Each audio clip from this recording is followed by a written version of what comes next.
Hello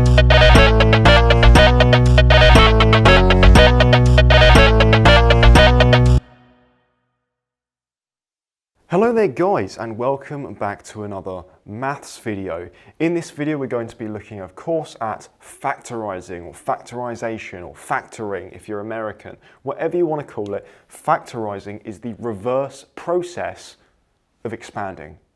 So in our last video when we learned how to expand things that are in brackets, we're now going to learn how to take those things that we expanded and put them back into brackets. The reason why we do this is, as you will see in chapter 2, I know I keep saying chapter 2 is super important, we will see why later. It also just helps us simplify our answers and working, and it's a good skill to know. So how do you factorize?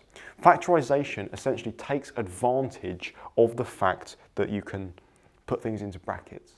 So what we can do here is we can look in two terms, we have two or more terms, we can look for numbers or letters or whatever, which in both cases, so in our 4x in this question and in our 8, something that's shared almost between the two. So both of these are multiples of the number 4. They're also multiples of 1 and 2, but 4 is the biggest, so we're going to use 4. So what we can do is we can write the number 4 because both share the number 4 at some point. They're just different multiples of the number 4. 4 times x is essentially x lots of 4. So we can write an x here. 8 is 2 lots of 4, which is trivial. So we can write 4x plus 8 as 4 times x plus 2. The reason for this is if we expand it, we will end up with, so we expand, we get 4x, and we expand over here, we get 8. We get back to where we started, so this is actually totally mathematically valid. This is a simple case of expanding because, of course, we've only taken out a number. You could also take out an x in some questions, not in this question, but sometimes you can take out an entire factor, which we might call a binomial. So you could take out an entire x plus 2, or an x minus 7, or a y plus 5, or anything like that. You might be able to take things like that out. So we're going to do another example, which is a bit trickier. So here, I'm going to stand on this side actually, here we've got another question. This question is a little bit harder because we're not going to take a number out this time. Instead we're going to take out a letter, or technically a number, but in maths. I mean, in maths it's a number, but in English it's a letter. I'm talking about x. So we can actually take an x out of this one because they're both factors of x. Hope you can see that. Yes, you can. Good. So x times x, of course, must be a multiple of x. 4x is, of course, again, a multiple of x because it's 4 lots of x. So x squared is 2 lots of x's timesing. 4x is 4 x's timesing. So, or actually, sorry, that's wrong. It's 4 x's adding. So, anyways, we're going to take an x out. I hope you can you see? Yes, you can. You can. I'm just making sure, guys. I care so much about you. Okay. So, both of these share a common factor of x. So, we're going to write x squared as x times x.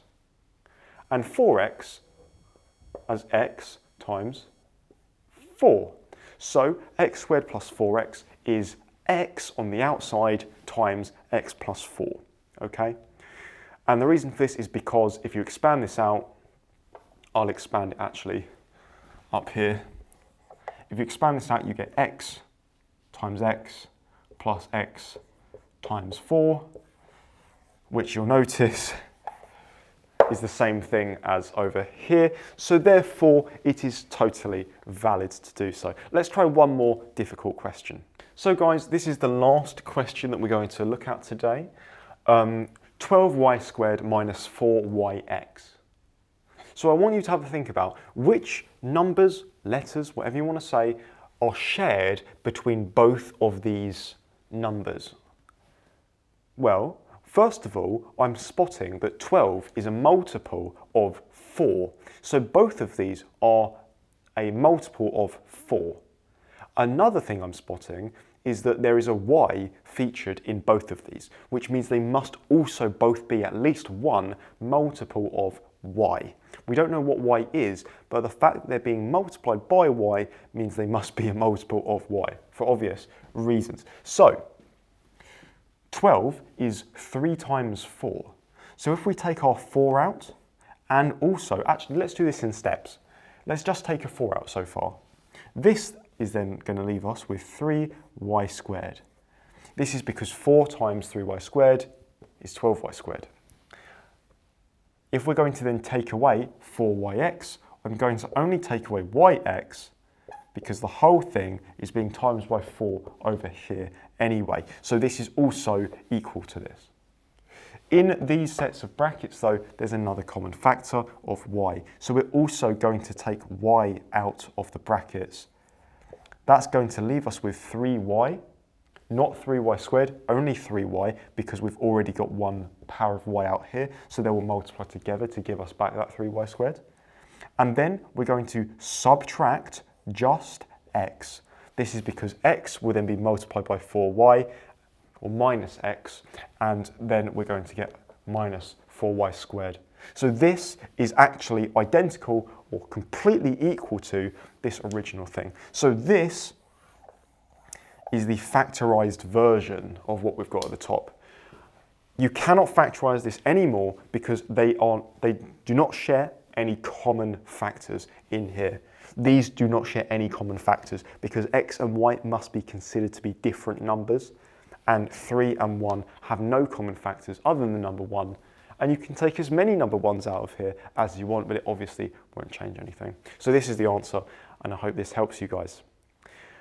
Please answer as many questions as you can in a textbook if you've got one to practice this skill because it is incredibly important.